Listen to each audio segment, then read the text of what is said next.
to the Howler podcast. I'm Chelsea. And I'm Mary. And welcome back. We are on episode, I don't know anymore. There's so many. I think episode 2 of season 2. Perfect. Yes. Episode 2 of season 2. Whatever that is. Thank you for continuing to listen. Can't believe we're in our second season together. But also in this new season comes some changes in location, which you all listening and watching probably wouldn't know. Because Mary and I always recorded in separate rooms anyway, but Mary just relocated to our San Antonio office. So I'm still in Minnesota. Mary's in Texas. Yes. Now we are officially recording the podcast in different states. How does it feel to be in Texas? It feels great. The Texas pack has been really warm and welcoming. And honestly, I think I've told everybody, having such a big part of my life feel exactly the same work. Because while it is a different location, I've been to this office a couple times. I work with a lot of people here virtually anyways. Because of our hybrid environment, I'm used to being on Zoom calls all day, every day. So it's been a very seamless transition. But I will share a couple learnings I've had from being in Texas for a month now. Okay. One, the red pepper flakes in Texas are not at least the ones in the San Antonio office break room are not your average red pepper flakes. Learned that the hard way when I ruined my lunch with this extremely spicy. So I was telling somebody, I was like, you guys, you have to label that. What is that? And they were like, oh my goodness, those are somebody's homegrown like ghost peppers. They made their own. It's not labeled though. It looks just like, salt, pepper, red pepper flakes. Learned that. Also learned why people don't park under the trees. Because I thought like, oh, this is a genius idea because shade, it's so hot here. But what you learn is that when you come out to your car, it's like covered in bird poop. I don't know if that's a universal thing. Like maybe I just didn't think about being intentional to park under trees in Minnesota, but maybe that happens there too. Yeah, I feel like that's probably universal, but I'm thinking just of like our parking lot. There aren't really trees to park under. Yeah, that's true. I mean? So you probably weren't like experiencing that in your day to day. Exactly. Like maybe now. Well, I had a third reflection, but I can't remember it. Those are just two that come to mind. What's something that has really surprised you about Texas or like the San Antonio pack? I think one of my reflections is that I've been surprised at how much I haven't been surprised. I think in my mind, I was like, this is a huge change. I'm moving across the country. It's going to be so different. And at the end of the day, I'm like, it's kind of the same, just a little bit warmer. Yeah. It is still America. Everybody speaks English. We use the dollar. Like I know how to drive here. I have my car and my dog.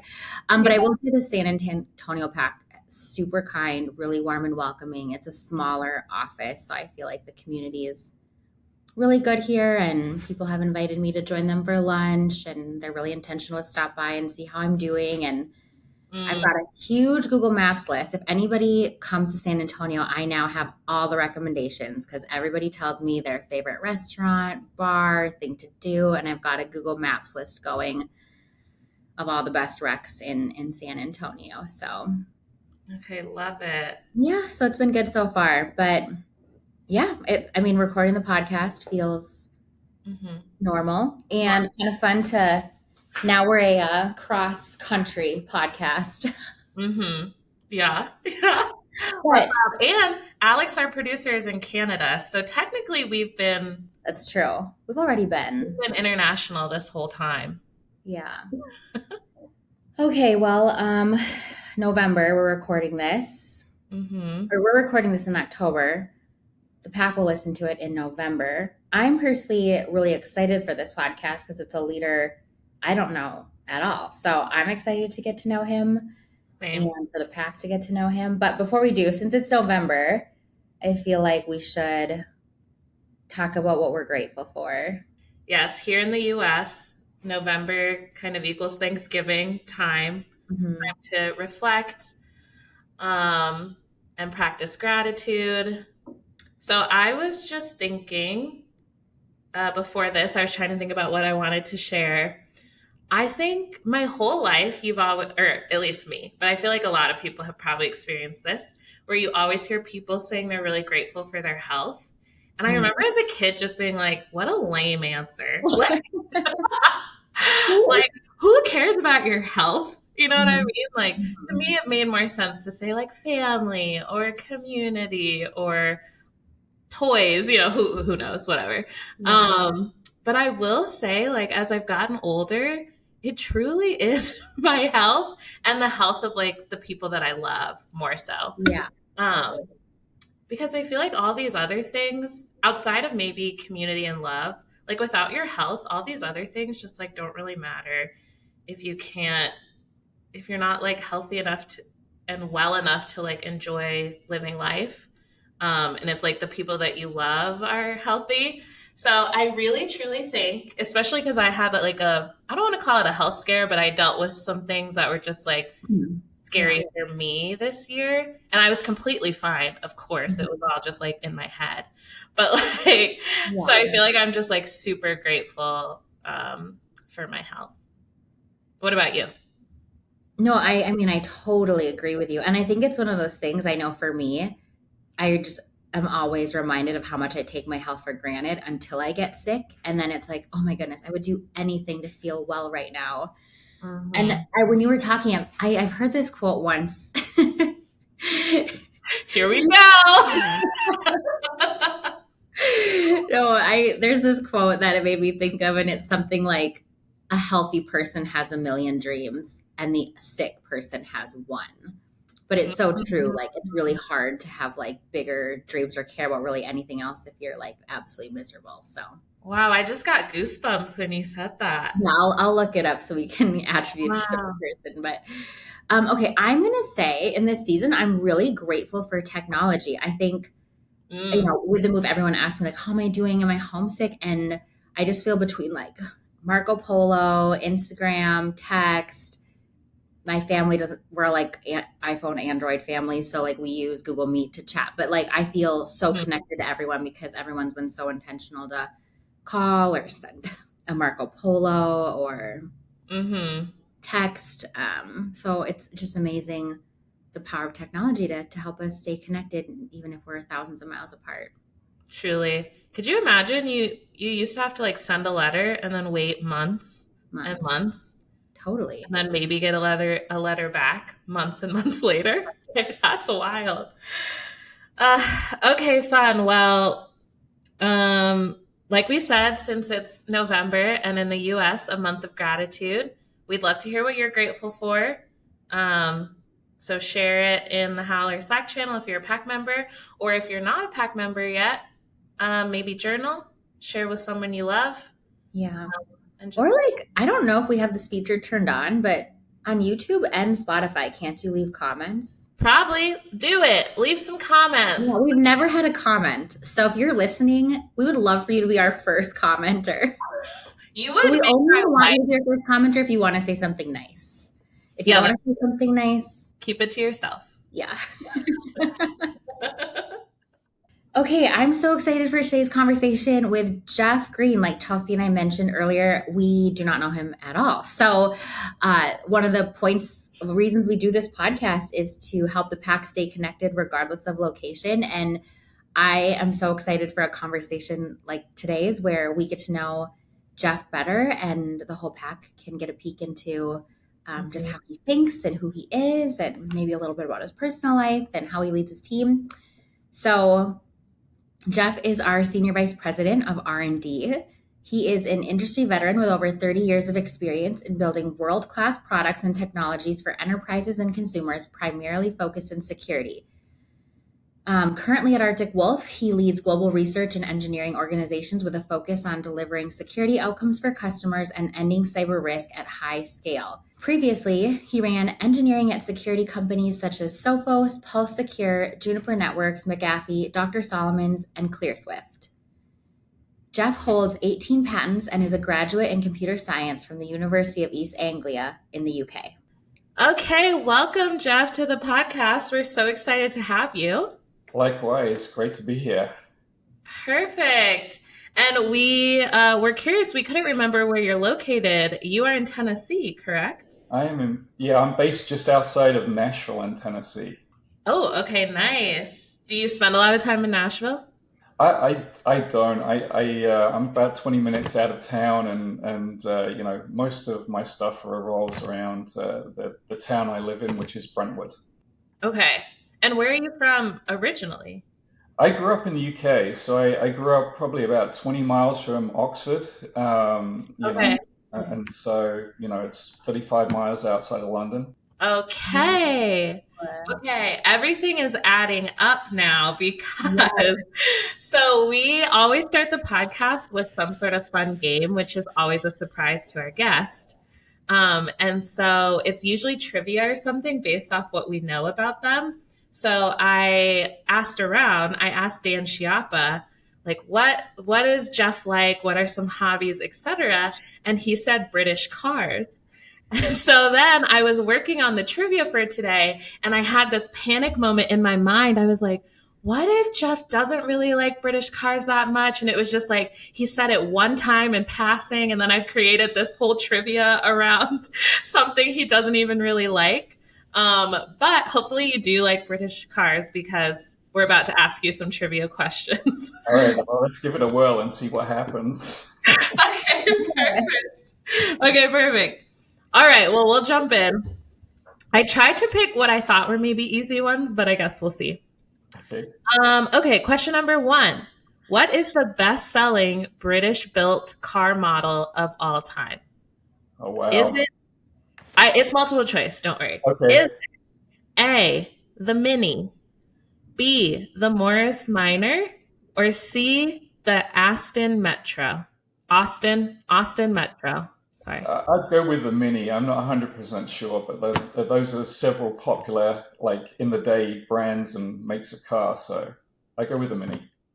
Okay, ding, ding, ding. It is the Mini. 5.3 million units have sold during its impressive 41-year production run. Wow. But is it just like as a Mini, not just a Mini Cooper, like any sort of car that's like built like that? So there's been several models of Mini, and the Mini Cooper is the model that was used for rallying. I don't know if you're familiar with World Rally, but it won several championships. So that's how the Cooper part came about, as it was highly tuned. So Yeah, literally, and leads perfectly into my next question, which is the Mini Cooper S is known for its rally successes in the 1960s. What is the name of the racing legend associated with driving the Mini? oh God, you're asking. I don't remember, to be honest. Okay, well, you have options. Is it one, Sterling Moss, two, Patty Hopkirk, or or three, Jackie Stewart? Paddy Hopkirk, Jackie Correct. Stewart, and Sterling Moss were F1 drivers. I know that. So yeah, it's Paddy Okay. Hopkirk. Well, by or by deducing, you guessed the correct answer, which is Patty Hopkirk, and his Mini Cooper S triumphed at the 1964 Monte Carlo Rally. The ornament on the bonnet of a Rolls Royce is called okay, one or A, the Spirit of Ecstasy, B, the Flying Lady, or C, the Elegant Emissary. The Spirit of Ecstasy. Correct. It's like I think you know the answers, you just need to hear them and then you're like that's it. Yeah, I just can remember, like, off the top of my head for that one, but I knew it was Spirit of something, but I couldn't remember the last piece. So anyway, Okay, perfect. Okay, last one. Name this British sports car known for its pop-up headlights and sharp design. Is it A, the Lotus Elan, B, the Triumph TR7, or C, the TVR Tasman? the Elan. No, it's the No? Triumph TR7. Okay. I thought the Elan had a pop-up, but anyway, I mean, hopefully I wrote the right answer down. I could have written the wrong thing down. You might know better than I.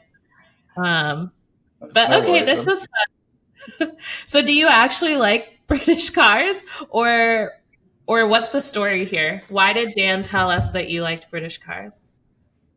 The reason he probably told you is I kind of, you know, I've owned several kind of British sports cars in the past. The first one was a Caterham 7, which is based off the Lotus 7 design, and it's a two-seater sports car. It's probably the most fun on four wheels you can have. It's a great car. And then, when I moved to the US, I was looking for a sports car, and I bought a Lotus Exige, which again was another fun car to own. Okay, fun. So you like to go fast. I do. So what do you own right now? Anything fun? Oh, everything I own right now is very kind of, family oriented, just for lugging, family and dogs around. So nothing exotic at this point. Well, thank you for participating in our trivia. Hope you had a little bit of fun, and it's just like a fun way to warm up into the conversation. And I know nothing about British cars or sports cars, so I learned a couple things this morning too, which is kind of nice. So I'm sure there's other people in the pack that you will never use again. I know that's true, but maybe I'll be at a trivia night and I'll be able to get add value because of this new knowledge I have. Yeah, when I was looking up the trivia, I was like, oh, didn't even know Rolls-Royce. Why is it so hard to say for me? Rolls-Royce was a British brand. Whoops. I've learned so much. Okay, well, let's dive in. We always like to start by continuing to get to know you a little bit better. So we always like to rewind before you got here to Arctic Wolf and learn a little bit about your journey. And we usually like to start with when you were little, what did little Jeff want to be when he grew up? And were you kind of always into science and engineering and those types of things, or did you want to be a firefighter or something? Yeah, I was trying to, remember back to, when I was really young, and, did I want to be a spaceman or a fighter jet pilot or one of those things? And I think probably at a very early age, every kid's dream, male kid in the UK, is to play soccer for some premiership team. I played through high school, but I was never good enough to progress any further than that. But I guess around sort of 11 years old, I started to develop an interest in computers. Like in 1981, the first sort of, I guess, really commercial, computer was available. It was something called a ZX81. It was made by a company called Sinclair. And that was the first computer I started using. I kind of just gained an interest, started writing games with friends. And then it just progressed from there. I went through, high school taking computer courses, and then my final degree at university was, in computer science. So that's how I kind of got into it. It was just naturally happened. It wasn't something that I thought, that's what I should do.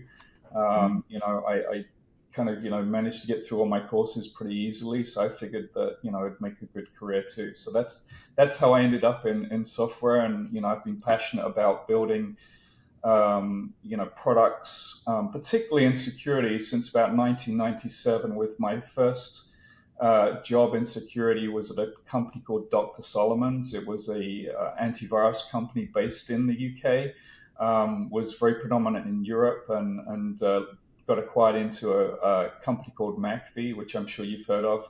And that started my journey, in security basically. And since then, that's been my core kind of focus.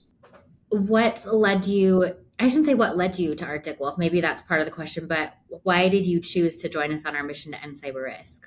What excited you about what you're doing? I think, I mean, this industry is very small, in many respects. And, I knew people that have joined Arctic Wolf recently. Obviously, the company is on almost everyone's radar in cybersecurity when you're working at a competitor. It's a well-known brand, at least in the US. I mean, not so much in places like India and so on, been setting up a team. But it's really for me. When I interviewed here, obviously knew Dan and Chris beforehand, and Ken, and so on, and Matt. So, familiar folks that I know, like, and trust to work with, and when I interviewed with a number of folks, and I had a lot of interviews here, including a lot of folks on the C-suite. I just was amazed by the passion for the business and the customers that Arctic Wolf has, and that was the big seller for me is the people. It's always the people. It's always number one on my list. Then I tend to look at is it in a good marketplace, market spot, and again I think that's very, very true for Arctic Wolf. And then other things that I thought I could kind of bring to the party, so to speak, and that I felt there was clear things that I could help the company with. So from that perspective, it just felt like a great match. It's interesting because I feel like a couple of things you were saying reminded me of things we've heard from other leaders. Like I think it was Lane Roush that we interviewed recently, who also was similar, like loved computers, would be like tinkering around with them. Actually, I think Dan Schiappa had a similar story. But also some of the things you were saying reminded me of our conversation with our co-founder, Brian Smith, and how like his goal wasn't to be a CEO someday or to start companies, but he just kept doing the things he was good at and found interesting. And it sounds a lot of like that was your story of like you enjoyed computers, you studied computer science, you started working in the industry, got into security, like you've taken the next step. So I think it's interesting to hear people's career stories, how part of it, there is that piece of like having a plan and pursuing it, but there's also the just taking the next right step. Would you say that's true for you, or was there some intentionality of like, I have a goal of being SVP of R&D? And I would love to hear a little bit about the journey. I'm assuming you didn't start as a leader, you started an individual contributor. So what has it looked like to shift from being the doer of creating the technology to leading the teams that create the technology?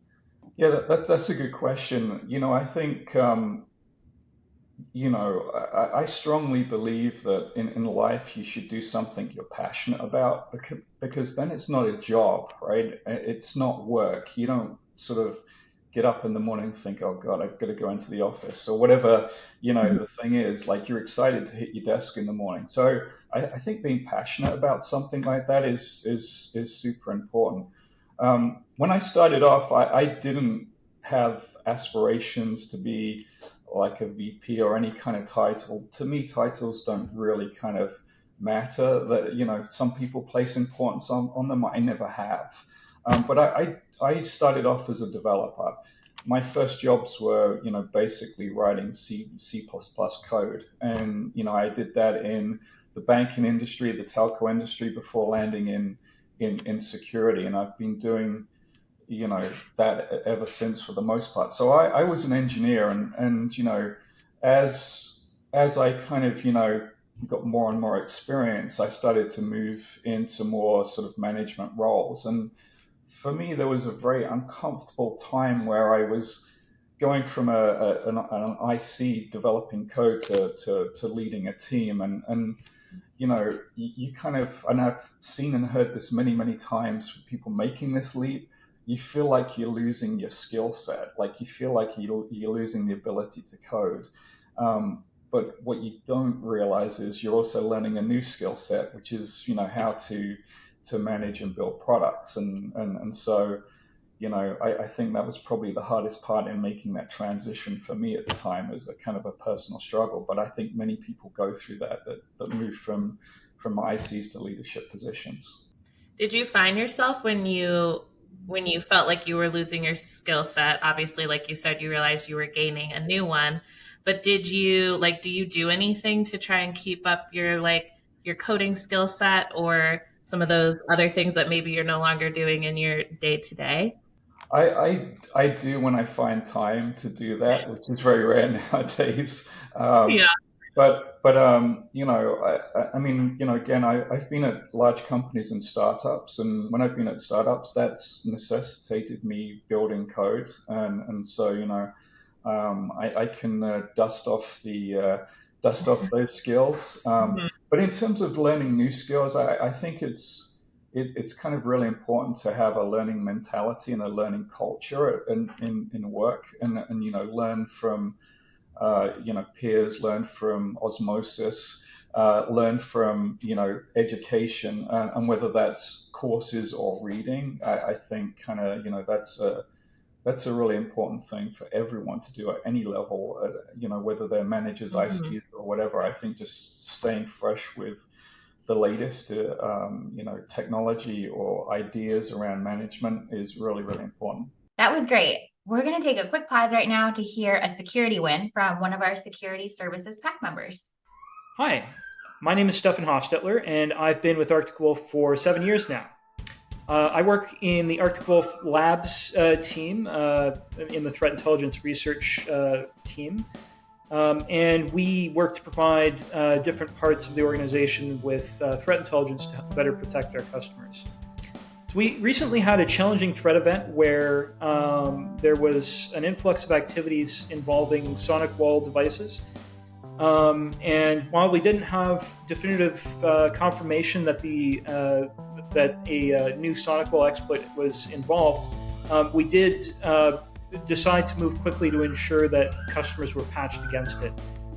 So we worked with S2, equipped them with some threat intelligence so that they could go to our customers, reach out to them proactively, and ensure that they were all patched against the vulnerability. And as a result of those efforts, over 100 customers who hadn't patched were able to protect their environments. In addition to that, our team did some investigation into some of the common threads between this threat activity, and we were able to hone in on several key facets of the attack that gave us a reliable detection criteria for it, so that if there were any other ransomware attacks involving this threat activity, that we'd be able to stop it early in the chain. So we were very fortunate to have the collaboration of other teams in that process, including the security services team, our R&D team, and the rest of the Arctic Wolf Labs team. So thanks to those collaborations, we were able to implement detections for our managed detection and response service that all customers could benefit from, and that they could ideally stop the attacks as early in the chain as possible. And I'm also excited to say that we just recently published a blog article detailing some of our findings in this threat event. So do check out the Arctic Wolf Labs blog article for some more details on that.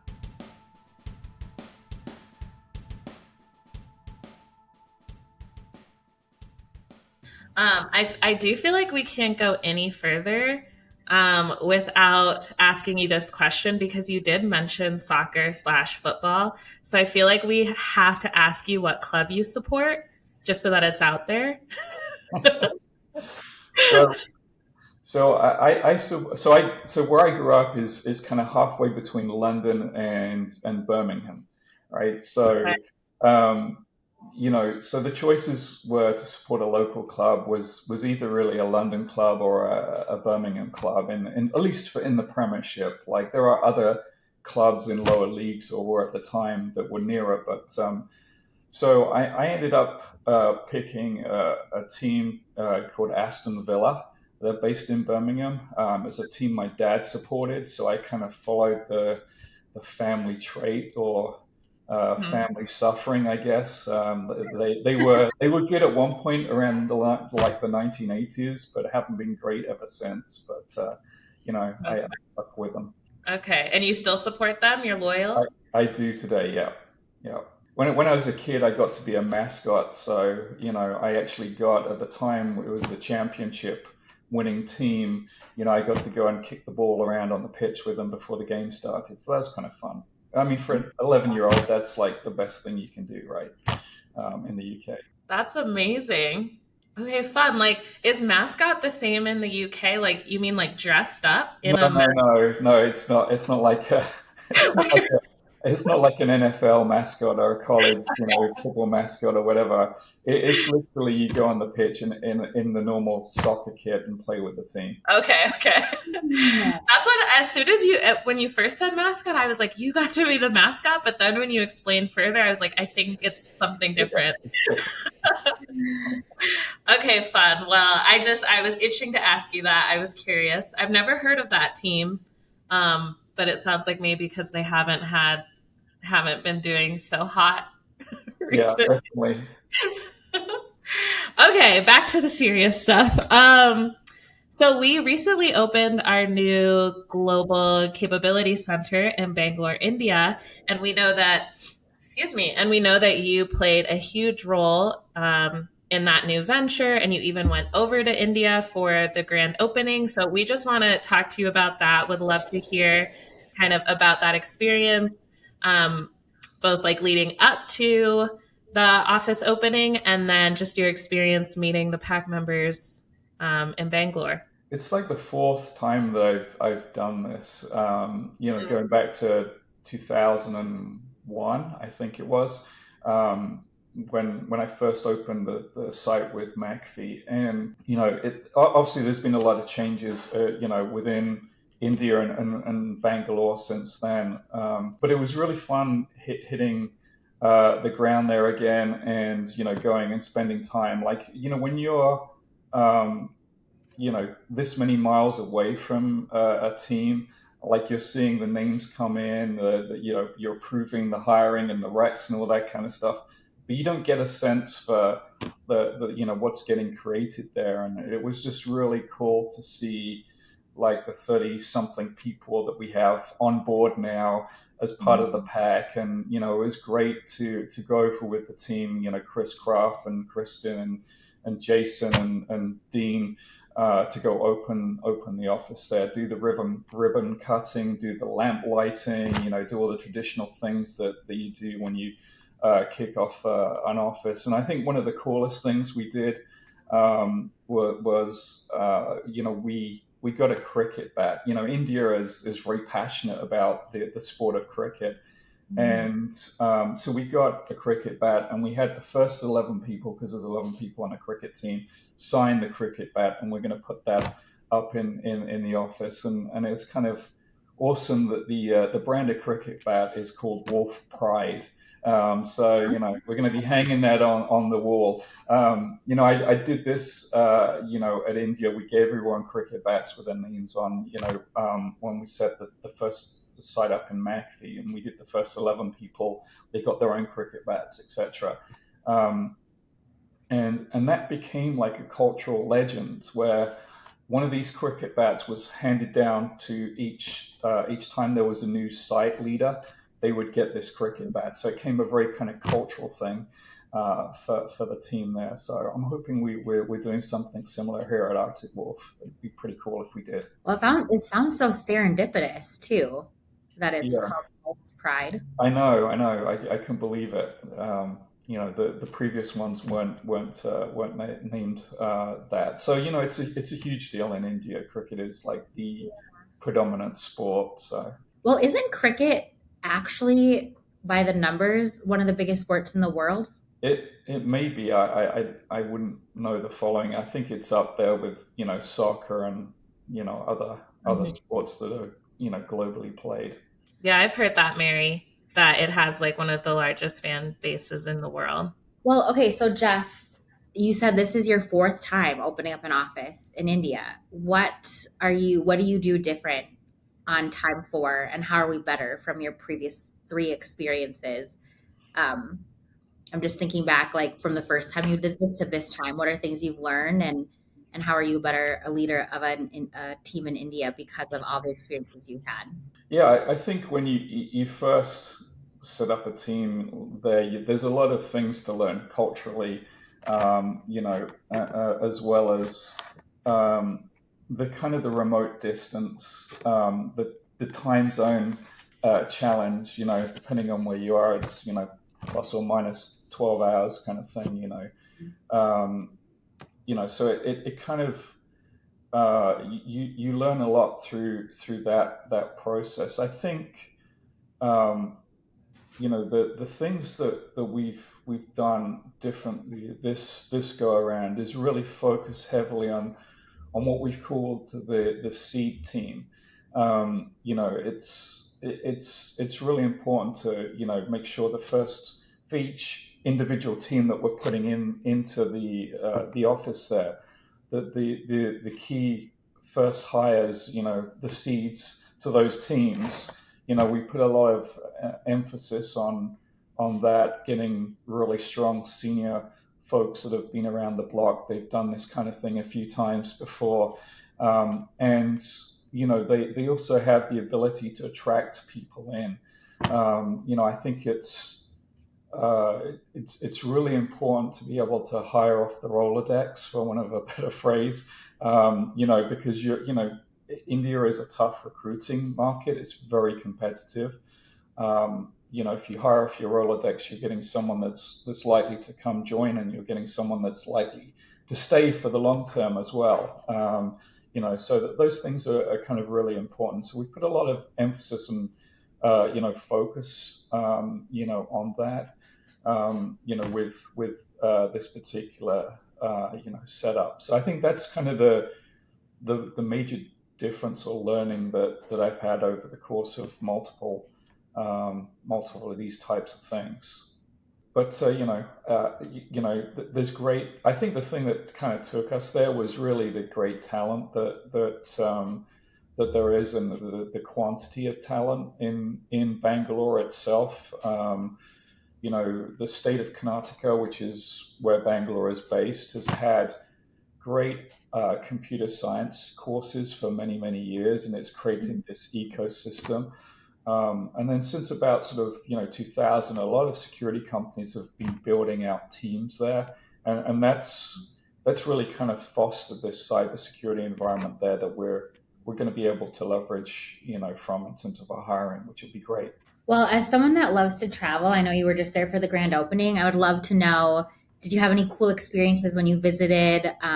Any amazing foods or cultural things that were fun to experience when you were there?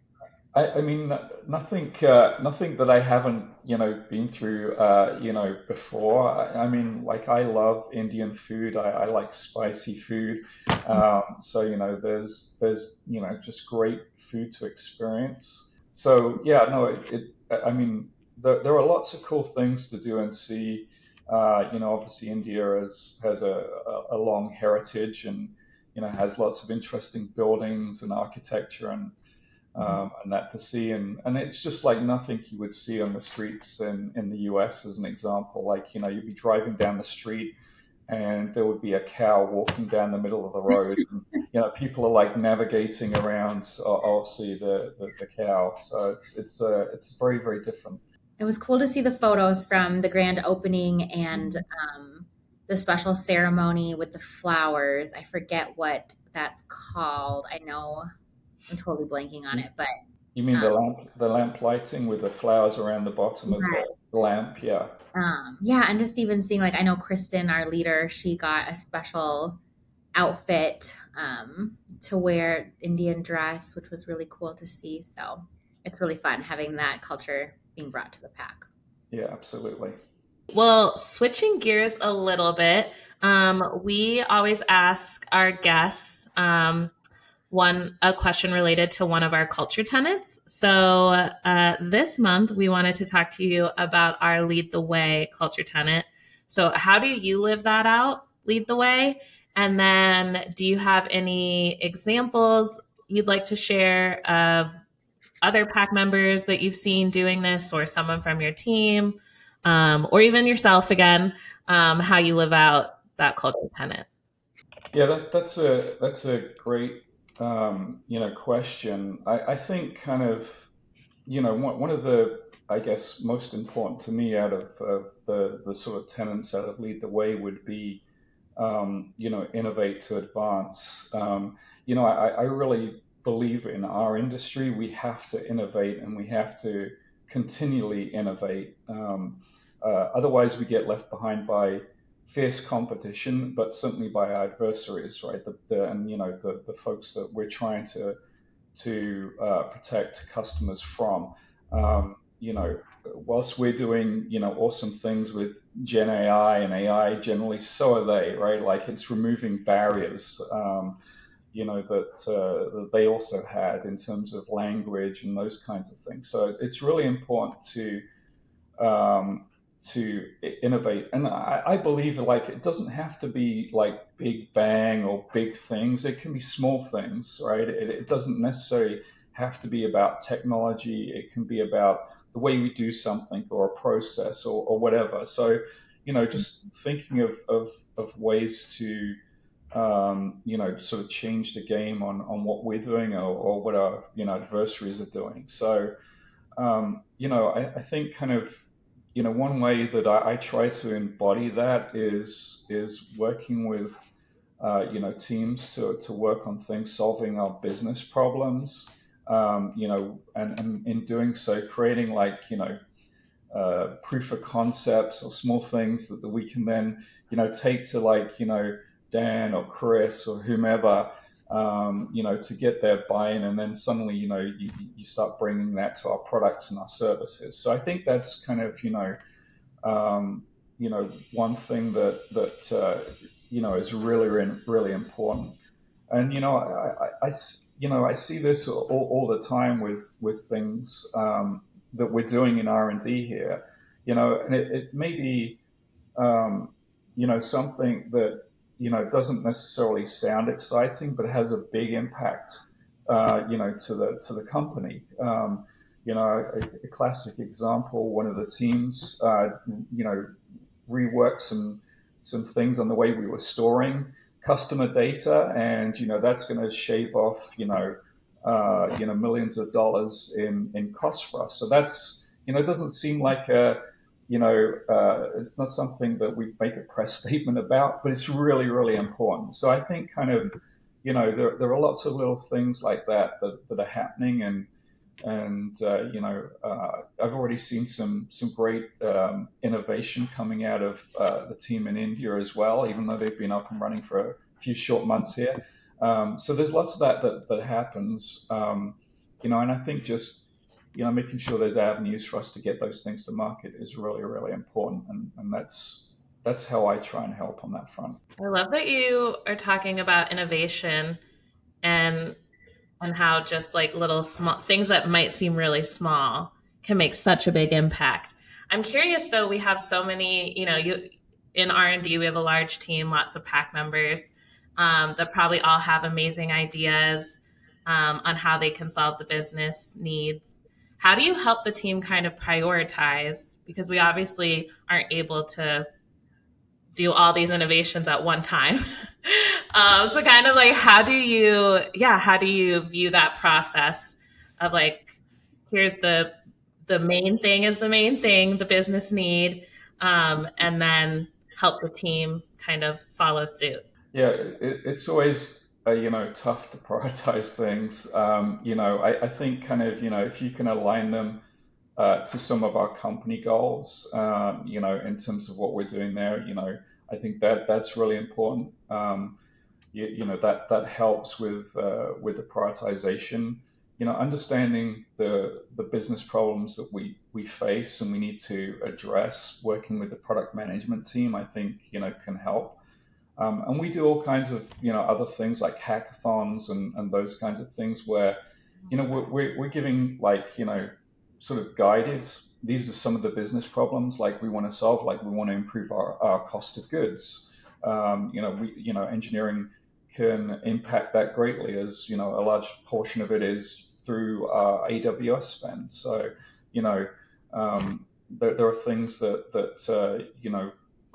folks can help with there. So if you can align those things to the business problems, it becomes a lot easier to get those prioritized versus maybe blue sky where someone's got some great idea, but we're not going to be able to take it to market in the next 5 years. I think that's really important to understand where the business is today and how we can impact it positively. Yeah, and I think this leads really well into the next question about leadership, just because, as a leader, that's your job to help people prioritize and know where to focus and decipher like what's going to add value now and what's worthwhile to build now for the payoff later versus not. And I know earlier we talked about you making that shift from individual contributor to leader and learning a new skill set. But how do you define leadership now? And how have your leadership philosophies changed throughout your leadership career? Yeah, that's a good question. I think probably, when you start on your journey, you kind of tend to focus on, the things around strategy and direction and goals, and that becomes a real kind of impending focus. And just making sure you have clear goals and they're communicated and that they're obvious. I think that makes a huge difference. And we as leaders don't always do the best jobs of that, and we certainly don't always connect the dots right down the organization. And I think kind of, here at Arctic Wolf, we're still working through that and learning to do that, frankly.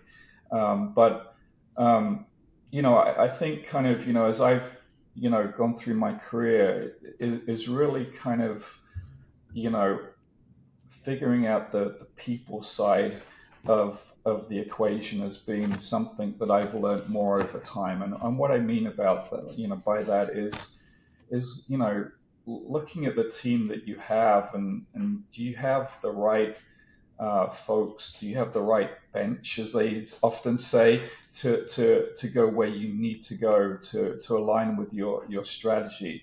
And then, beyond that, like, focusing on, the development and the mentoring of, folks in the organization, and then making sure that flows, downwards. So, I spent a fair bit of time, with my directs over my career, like, mentoring them, teaching some of the things that I've been fortunate enough to be mentored on over the course of my career, such that, I think, if for instance I was to leave Arctic Wolf and get hit by a bus tomorrow, that, Arctic Wolf has people within its ranks that could step up and take my role. If you know what I mean by that. I think that's really important. And when you have that happen, which happened when I left my last company, I think you've built the kind of right kind of, development and mentorship. And that needs to happen at all levels. It's not just managers and, leaders and VPs and everything else, but it needs to happen through the technical side of the ladder as well. So for instance, like, principals should be mentoring, leads or seniors to become principals. And right, that should be a metric of how successful they are in their growth as well. So I think that becomes really, really important. And then obviously, like, I think, connecting with people on a personal level beyond work is super important. So those are the things I try and do. Don't always succeed, but, those are the things that I think about. Yeah, so I think I'm hearing from you defining leadership as setting clear goals, connecting them to the org mission, setting strategy, but also a key part of leadership for you is building leaders. Correct. Yeah, building leaders and building talent. I mean, and when I say leaders, I don't just mean like, managerial leaders. I mean like technical leaders as well. So you talked about, it's important to you to feed forward the lessons that you've been fortunate enough to learn. What are some of those like leadership lessons that you found really valuable that you like to pass on? But that's a good question. I think the biggest thing, and I got tutored on this very early in my career.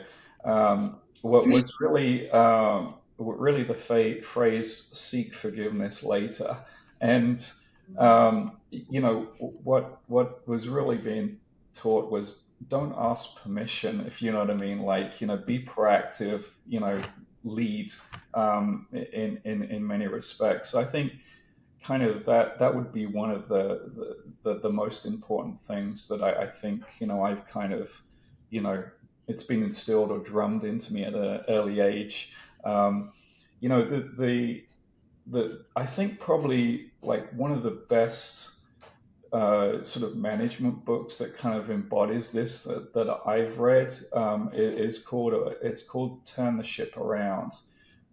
It's by a guy called David Marquette, and it talks about really kind of intent-based leadership. Excuse me, and I think it's an easy read. It's a very thin book, but it tells the story of a guy that's in the Navy that took over one of the worst bottom three performing submarines in the Navy, and within a year and a half, he turns this sub into one of the top performing boats, as they call them in the Navy, and it really was just changing this dynamic of like Captain, there's a problem with this, to Captain, there's a problem with this, but I intend to do X, Y, Z, and it's just changing that kind of thought pattern of not seeking permission, if you know what I mean. So I think that's something I try and encourage everyone to pick up a copy of, and I don't have any kind of royalties on it, but I think it's just a great book to read and embody. So I think kind of that's been one of my best reads, and I've read that several times over. Okay, I will definitely add to the list. So thank you for the rec.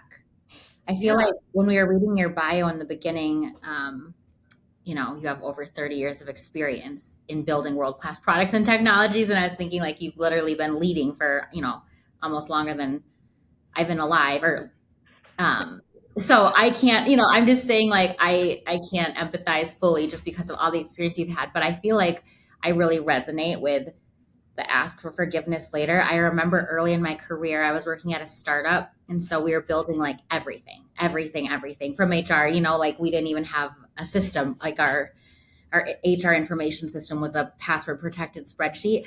But I noticed this thing with my manager. If I brought ideas to her, she just would always say no or give me a reason it wouldn't work. And I remember on my first performance review, we did a start, stop, keep. And I wrote, I was going to stop coloring in the lines. And she asked me what that meant. And it was hard for me to articulate. But it was like me drawing this line in the sand of like, I'm going to stop asking you for permission to innovate. I'm just going to do it as long as it's within budget and within the scope of the goals. I'm just going to do it. And what I learned is like, once people see it working, they love it. It's just like the unknown is scary. And what's never done before seems like, well, that wouldn't work. And I think it depends on who your leader is too, like their appetite for risk and change. But I kind of love that whole like stop, don't ask for forgiveness later, like do what needs to be done. I also had learned that very early on in my career from my leader as well. So as soon as you said that, Jeff, I was like, oh, yes. Just like, don't ask for permission, ask for forgiveness later.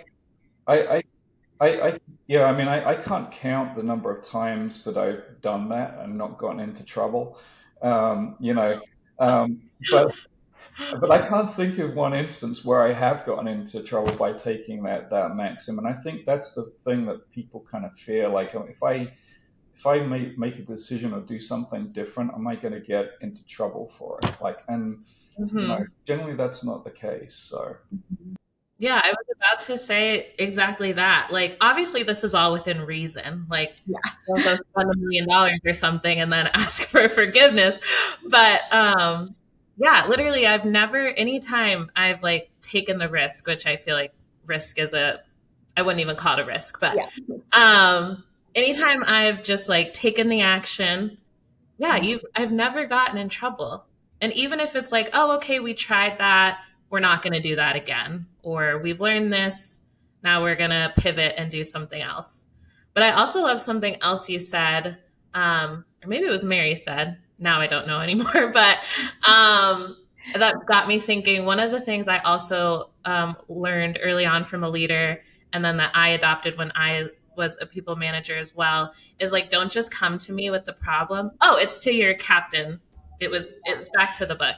But like, don't just come to me with the problem. Like, if you can, come to me with the problem and your idea of what the solution could be, or like the options of solutions. Because I feel like, especially when you're like early on in your career, you're like, help, something's going wrong. And you just kind of expect like someone to tell you what the answer is. But it goes a long way when you learn how to share the problem with the solution and then move from there. Yeah, I joined one company where my predecessor at the time there was heavily micromanaging the team. So whenever a decision was needed to be made, they would come to me and say, what should I do about this? I'm like, well, what do you think you should do? And it took several months before they had to stop. They stopped coming to me eventually because they realized they didn't have to, they didn't have to ask for permission, or So anyway, it's definitely something I've seen in some companies in spades. So I think it's really important. And I swear, when you said turn the ship around, I swear another guest has mentioned that book. Maybe I'm making it up, but as soon as you said it, I was like, oh, we've heard that before. We'll have to go back and see if that was another rec. But okay, we'll love it. Thank you so much. This was a fun convo on leadership. Before we get to our final rapid fire question, we always ask one question on wellness and well-being.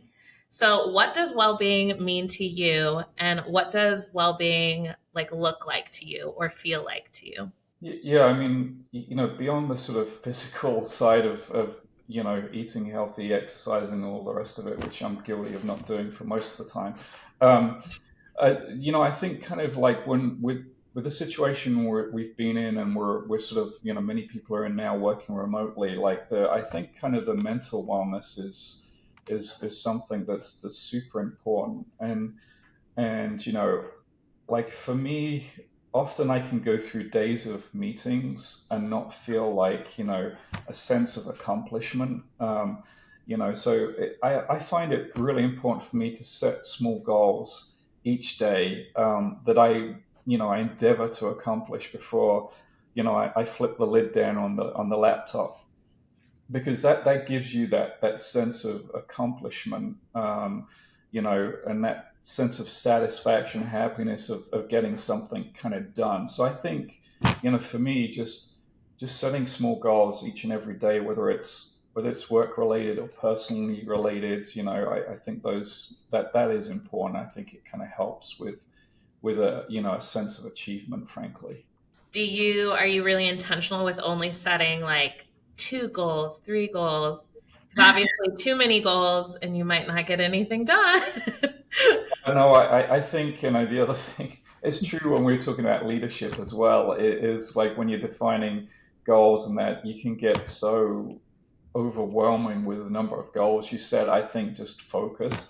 I try and do one thing, that's it. Like, just, before you hit the desk in the morning, like what am I going to get done today? And that's the focus, and I won't leave my desk till I get it done, because that's how I'm oriented, if you know what I mean. So now let's take a moment for our Well Wolf break and hear from one of our PAC members. Hey everybody, my name is Zach Cottrell. I am, like I said, a member of the Well Wolf Ambassadors. I'm located here in the Pleasant Grove, Utah office. I am a security services technical trainer, and I've been with Article for just over a year and a half. As a member of the Well Wolf Ambassadors, I am very, very privileged to be able to meet and talk with a lot of people, and to be able to provide them some resources that Article has that can help them with their mental health, not only them, but in supporting other people in their lives that are going through struggles. So one of the things that our group really prides themselves on is providing those resources. And some of the things that myself and some of the other members of the Well Wolves have been doing is providing some monthly kind of shout outs. And so here's a monthly shout out that we shared in the Utah office, all hands. One of the things that we do is a mental health moment, and the mental health moment for this month is breathing. One of the things that people forget to do a lot is focus and think about their breathing. It's something that's just kind of natural. But if you're like me, I tend to forget to breathe sometimes, especially in high stress or high anxiety situations. This was something that I struggled with for a long, long time. And one thing that I was turned to was breathing exercises. That was kind of weird at first, but I was introduced to Wim Hof a little bit before the whole ice bath craze. Wim Hof had been coming out with these breathing exercises for some time. And so I started with it and absolutely fell in love with it from the beginning. And so it's a very methodical way of breathing, and it's an exercise that I do every day. It helps me more than any other medication probably could. That's just me personally. But I find that it's able to allow me to control my breathing, but also my heart rate. So when I do become more aware of when I'm getting into these situations that I'm very stressed or anxious, I can feel my heart pulsing, just skyrocket, and I can recognize that and then just in a couple seconds, like breathe a little bit and then really drastically reduce my heart rate and be able to feel calm and in control. And so one thing that we did when I presented this here to the folks, the other wolves here in Utah, is there was a lot of people that reached out. And so every week on Tuesday, we have a guided breathing session. We all meet together, both virtually and in person. And I talk about like what to expect in the breathing exercise, where you can push yourselves and where your mind really can push your body. We know our minds are kind of limit us on what our bodies are capable of doing. So we talk about that, and we perform this exercise, and then afterwards we share and discuss like, oh, how did you feel like through the different rounds? Did you feel like you could improve things? Did you feel like a rush of cold and then this warm feeling kind of pulsing through your body? And it's really, really great. I've heard some amazing feedback from people, and they feel that it's very, very helpful for them. So I challenge you, there should be a link in the description to give Wim Hof a check, see how you like it. There's plenty of other people that do these guided sessions, but give it a shot. See how it helps you, see if you can, throughout your days when you do have those situations where you do get anxious or stressed, see if there's a time where you can recognize that and then control your breathing to control your heart rate to reduce that stress. So I hope this was helpful for you.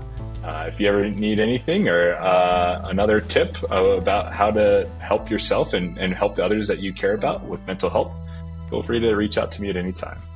Thanks, guys.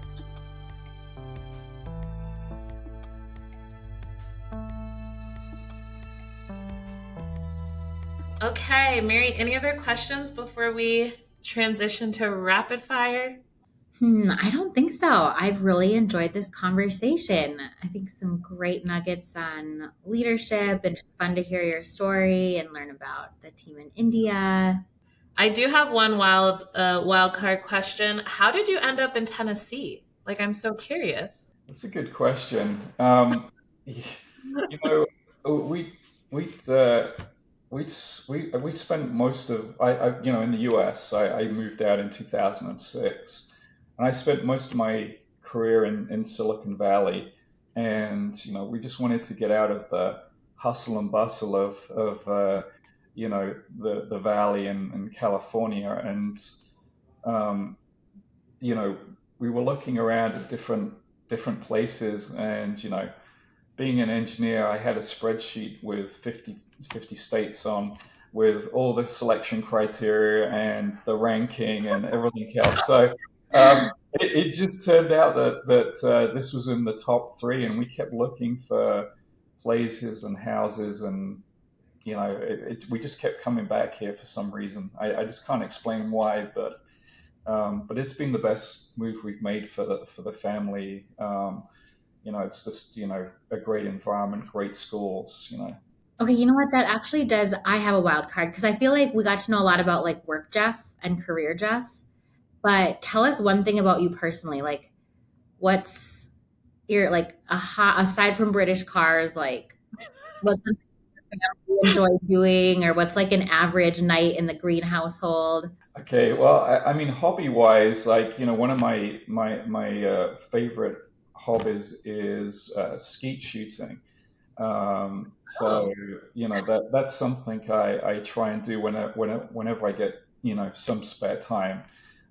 It's just it's a lot of fun, and I've blown out both my ACLs, so I can't, I can't play too many hard sports. So that keeps me entertained.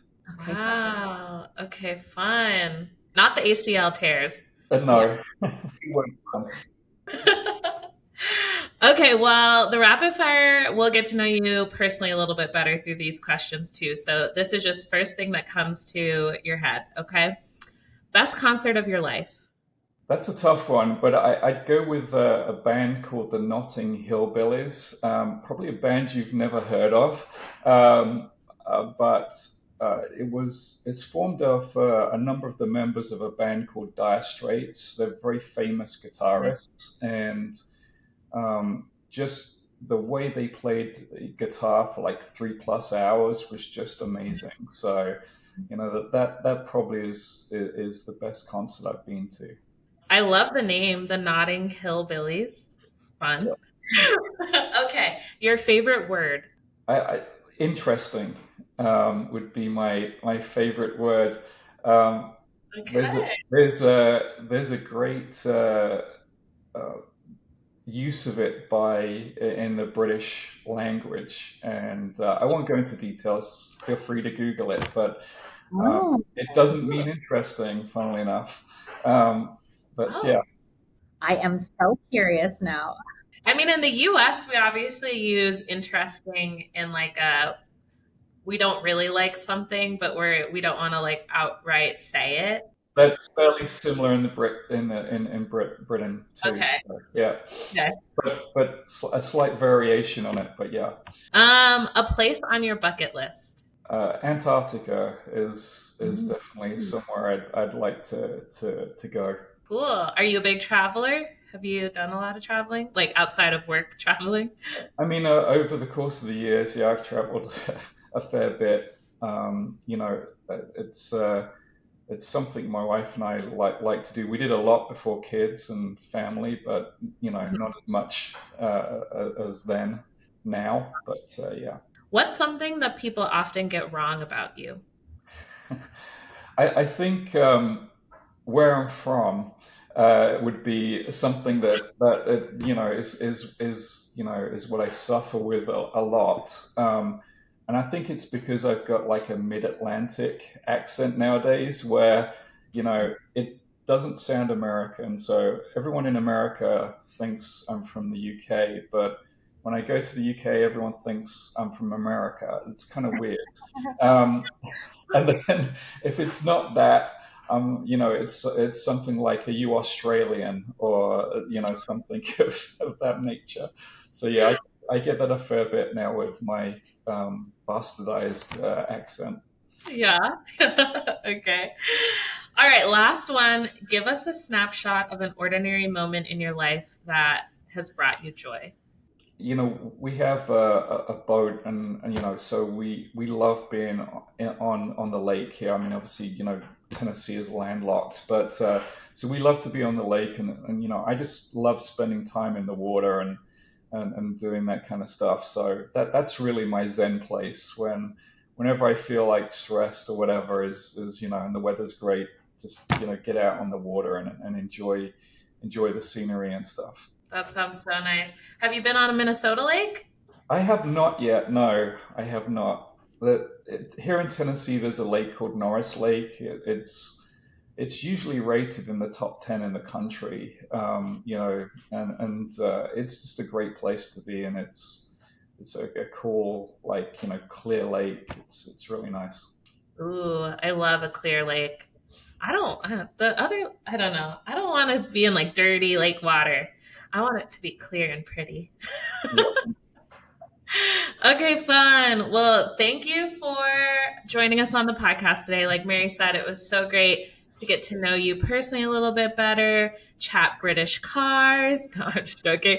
But learn about your leadership and just your journey to Arctic Wolf. So thank you so much, Jeff.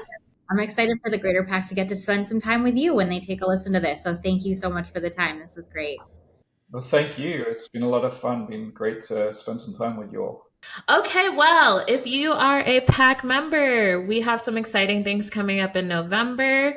We have Veterans Day and Remembrance Day earlier this month, so be on the lookout. We'll be hosting a little toast with Military Support Pack.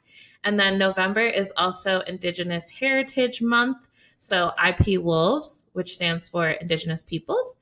IP Wolves has been planning a fun month of events, so make sure to check out their Indigenous Heritage Month Confluence page, and also join the IP Wolf Slack channel so that you can be in the know about all the fun things. Yes.